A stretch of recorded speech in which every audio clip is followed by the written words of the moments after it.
ભાજપના કાર્યાલયના પ્રમુખ છે.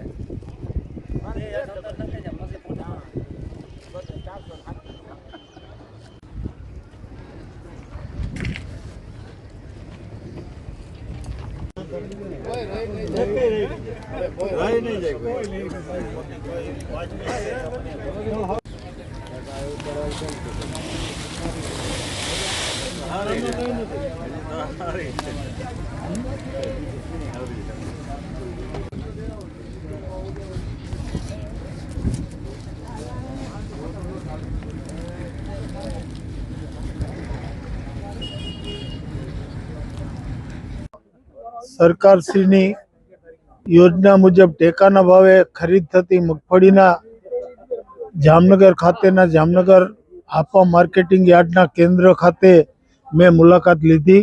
અહીં કામગીરી ખૂબ જ સારી રીતે ચાલી રહી છે. ખેડૂતભાઈને પૂછતા ખેડૂતોને પણ આ કામગીરીથી ખૂબ જ સંતોષ છે અને કોઈ પ્રશ્નો પણ નથી. મગફળીની ખરીદી ખૂબ સારી રીતે ચાલુ છે. દરરોજ લગભગ 180 જેટલા ખેડૂતોને બોલાવવામાં આવી રહ્યા છે. પેમેન્ટ પણ સમયસર ખેડૂતોના ખાતામાં જમા થઈ રહ્યું છે. સરકારની આ કામગીરીથી એકંદરે અહીંના ખેડૂતો ખૂબ જ ખુશ છે.